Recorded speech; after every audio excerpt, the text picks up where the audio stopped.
이 인물이 궁금했다. 제19회 바울 4. 바울이 자신을 사도라고 종이라고 표현한 이유는? 베드로를 비롯한 예수님의 제자들이 바울을 달갑게 여기지 않은 이유, 바울을 고립시키고 바울을 무시했던 표면적인 이유는 예수님의 도를 가르치고 예수님의 도를 따르는 사람들을 무자비하게 탄압했던 바울에 대한 두려운 마음이 여전히 제자들을 사로잡고 있었기 때문입니다. 그러나 실제적인 이유는 바울이 자신을 사도 혹은 그리스도의 종이라 칭하면서 제자들이 만든 배타적 사도 공동체의 권위를 훼손한다고 생각했기 때문입니다. 바울이 제자들의 이러한 속내를 모를 리가 없습니다. 그럼에도 불구하고 바울은 자신을 사도라고 칭하고 그리스도의 종이라고 칭하는 데에 결코 주저함이 없습니다. 로마서 1장 1절 예수 그리스도의 종 바울은 사도로 부르심을 받아 하나님의 복음을 위하여 택정함을 입었으니라고 기록하고 있고, 고린도전서 1장 1절 하나님의 뜻을 따라 그리스도 예수의 사도로 부르심을 받은 바울이라고 기록하고 있습니다. 또 갈라디아서 1장 1절 사람들에게서 난 것도 아니요 사람으로 말미암은 것도 아니요 오직 예수 그리스도와 그를 죽은 자 가운데서 살리신 하나님 아버지로 말미암아 사도된 바울이라고 기록하고 있고, 빌립보서 1장 1절 그리스도 예수의 종 바울이라고 기록하고 있습니다. 그 외 여러 곳에서 바울은 자신을 시종일관 사도 혹은 그리스도의 종이라고 표현하고 있습니다. 바울이 베드로가 만든 배타적 사도 공동체에 대해 모를 리가 없습니다. 세례 요한의 세례 때부터 예수님께서 승천하실 때까지 줄곧 예수님과 함께했던 사람들만을 사도로서 인정한다는 베드로의 기준을 바울이 모를 리가 없습니다. 자신을 사도라 칭하고 그리스도의 종이라고 칭하면 베드로를 비롯한 제자들이 결코 자신을 좋아하지 않을 거라는 사실을 바울이 모를 리가 없습니다. 그런데도 바울은 줄곧 자신을 사도라고 표현하고 그리스도의 종이라고 표현합니다. 바울은 왜 자신을 사도라고 표현했을까요? 바울은 왜 자신을 그리스도의 종이라고 표현했을까요? 예수님의 직속 제자가 그렇게도 부러웠던 것일까요? 어부 출신도 세리 출신도 사도라고 불리는데 출신과 성분이 출중한 자신이 사도로 불리지 않는 것에 대해 안타까움이 있어서 스스로 사도라고, 스스로 그리스도의 종이라고 표현했던 것일까요? 그런 이유는 아닐 것 같다는 생각이 듭니다. 하나님 아버지로 말미암아라고 하나님의 은혜를 고백할 정도의 바울이라면, 또 그리스도의 복음을 전하기 위해 그동안 풍성히 누려왔던 수많은 기득권을 기꺼이 포기할 정도의 바울이라면 결코 그런 이유로 자신을 사도라고, 자신을 그리스도의 종이라고 표현하지는 않았을 것이라는 생각이 듭니다. 그럼 바울은 왜 자신을 사도라고 표현을 하고 그리스도의 종이라고 표현을 했을까요?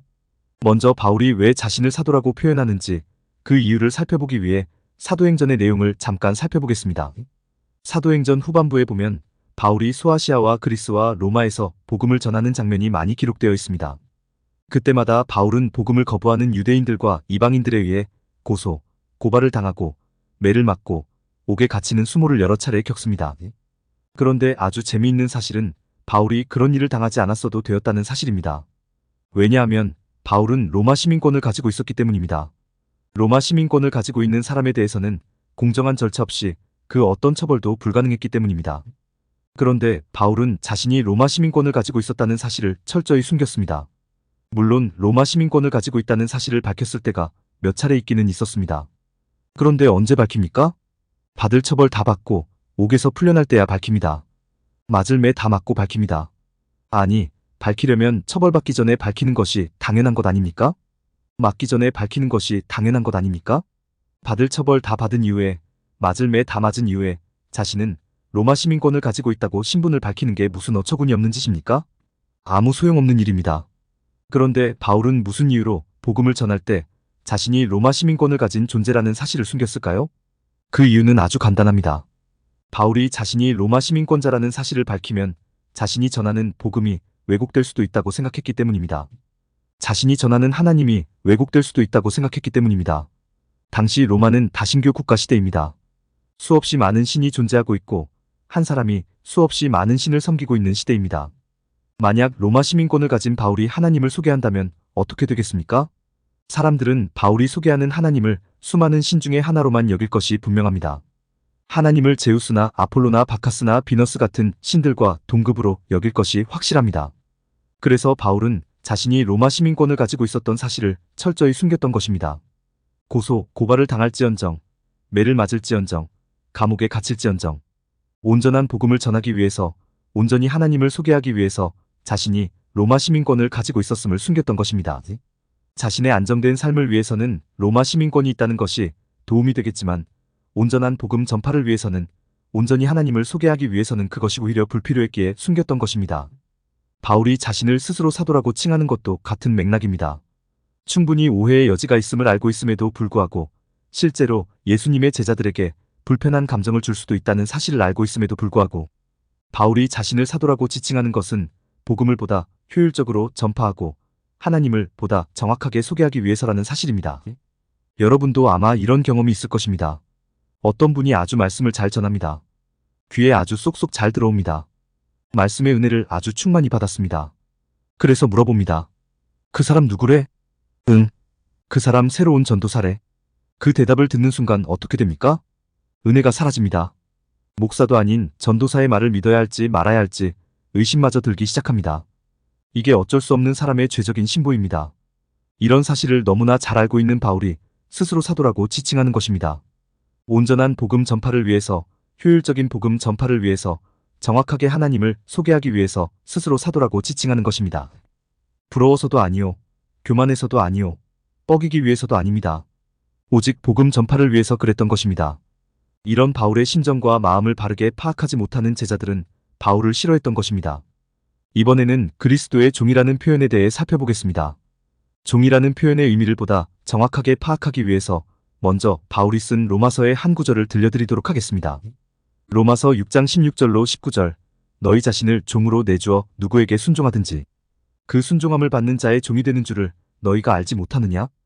혹은 죄의 종으로 사망에 이르고 혹은 순종의 종으로 의에 이르느니라. 하나님께 감사하리로다. 너희가 본래 죄의 종이더니 너희에게 전하여 준 바 교훈의 본을 마음으로 순종하여 죄로부터 해방되어 의에게 종이 되었느니라. 너희 육신이 연약함으로 내가 사람의 예대로 말하노니 전에 너희가 너희 지체를 부정과 불법에 내주어 불법에 이른 것 같이 이제는 너희 지체를 의에게 종으로 내주어 거룩함에 이르라라고 기록하고 있습니다. 간단히 말씀드리면 이전에는 너희가 죄의 종이었으나 이제는 의의 종이라는 의미입니다. 이전에는 죄에게 사로잡혀 죄의 심정과 마음, 죄의 성품과 속성, 죄의 가치와 원리에 따라 생각하고 판단하고 결정하고 행동하는 죄의 종이었으나 이제는 예수 그리스도의 십자가 죽음으로 말미암아 하나님의 심정과 마음, 하나님의 성품과 속성, 하나님의 가치와 원리에 따라 생각하고 판단하고 결정하고 행동하는 하나님의 종이라는 의미입니다. 이것이 아주 중요합니다. 바울이 사람이 이전에는 죄의 종이었지만 이제는 사람이 하나님의 종, 그리스도의 종이라고 표현하고 있다는 사실, 이것이 아주 중요합니다. 즉 바울은 성도라는 존재가 어떤 존재인지보다 명확하게 설명하기 위해 종이라는 개념을 끌어들여서 이전에는 죄의 종이었으나 이제는 하나님의 종이라는 식으로 표현을 하는 것입니다. 이 표현을 두고 자칫 잘못하면 하나님께서 사람을 종으로 삼았다고 오해하기가 쉽습니다. 그러나 그러면 절대로 안 됩니다. 하나님께서 사람을 구원하신 것은 종으로 삼기 위함이 절대로 아닙니다. 하나님은 사람을 하나님의 종으로, 하나님의 일꾼으로, 하나님의 머슴으로, 하나님의 부하로 대하신 적이 단 한 번도 없습니다. 하나님께서 사람을 종으로 삼지 않는 이유는 사람을 종으로 삼아서 사람에게 시킬 일이 없기 때문이다. 하나님의 일은 하나님께서 계획하시고 하나님께서 진행하시고 하나님께서 완성하시고 하나님께서 책임지시는 일이기 때문입니다. 물론 하나님께서 사람을 일컬어 종이라고 말씀하신 적이 있기는 있습니다. 대표적인 예가 여호수아 1장 2절 내 종 모세가 죽었으니라는 표현입니다. 그러나 여기서 종도 일꾼이나 머슴이나 부하 같은 개념이 아니라 하나님께서 모세의 주인이심을 강조하기 위한 표현이라는 것을 이해하셔야 합니다. 주인은 책임지는 존재이기 때문입니다. 바울이 자신을 그리스도의 종이라고 할 때의 종도 이제는 하나님의 보호와 하나님의 관리와 하나님의 책임 아래 있는 존재라는 것을 강조하는 표현입니다.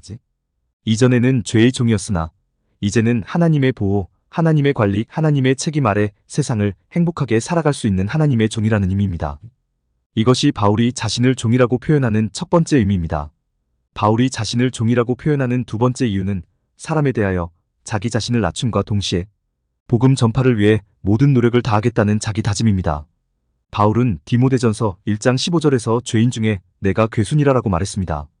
그랬던 바울이 이제는 하나님의 종 중에 내가 가장 낮은 종이라라고 겸손하게 말하는 것입니다. 바울은 예수 그리스도의 도를 따르고 가르치던 자들을 무지막지하게 박해했던 전력의 소유자라는 사실을 잘 알고 있습니다. 그런데도 하나님의 은혜로 구원을 받아 성도가 되었습니다. 그 감격과 감동을 절대 잊을 수 없습니다. 그래서 하나님의 은혜로 구원을 받은 성도들을 섬기는 일꾼, 또 아직도 구원을 받지 못한 사람들에게 하나님의 복음을 전하는 일꾼으로서 모든 역할을 다하겠다는 자기 다짐이 그리스도의 종이라는 표현입니다. 헬라인이나 야만인이나 지혜 있는 자나 어리석은 자에게 다 내가 빚진 자라라고 바울이 말했다는 사실을 상기하시면 훨씬 더 쉽게 이해할 수 있습니다. 정리하겠습니다. 바울이 왜 자신을 사도라고 표현했는지, 왜 자신을 그리스도의 종이라고 표현했는지에 대해 살펴보았습니다. 사도라고 표현한 이유는 복음을 보다 정확하게 보다 효율적으로 전하기 위함이었고, 그리스도의 종이라고 표현한 이유는 이전에는 죄의 종이었으나 이제는 하나님의 종이라는 것과 하나님의 종으로서 낮은 자세로 복음 전파에 전력을 다하겠다는 자기 다짐이었습니다. 그런데 오늘날 목사들을 보면 바울과 정반대로 하고 있다는 사실에 안타까움을 금할 수 없습니다. 목사라는 호칭이 자랑과 과시와 권위의 상징처럼 되어 있습니다. 목사들이 스스로 그리스도의 종이라고 칭하기는 하지만 그 경우도 자신은 가장 높은 존재인 그리스도의 종이기 때문에 자신을 함부로 대하지 말라는 의미로 사용합니다. 바울은 복음을 위해 사도라는 호칭과 그리스도의 종이라는 표현을 썼는데 오늘날 목사는 섬김을 받기 위해, 대접을 받기 위해 목사라는 호칭과 그리스도의 종이라는 표현을 쓰는 것입니다. 안타까운 일이 아닐 수 없습니다. 대한민국의 모든 목사, 아니 전 세계의 모든 목사가 바울이 자신을 사도라고 표현한 이유, 자신을 그리스도의 종이라고 표현한 이유를 바르게 깨달아 하루라도 빨리 목사 본연의 자세를 회복했으면 참으로 좋겠다는 기대를 품어봅니다. 공감이 되었다면 구독과 좋아요, 알림 설정 부탁드립니다. 하나님의 말씀을 바르게 전하는데 큰 도움이 될 것입니다. 평등하고 공정하며 정의롭고 행복한 세상을 이루는데 큰 도움이 될 것입니다.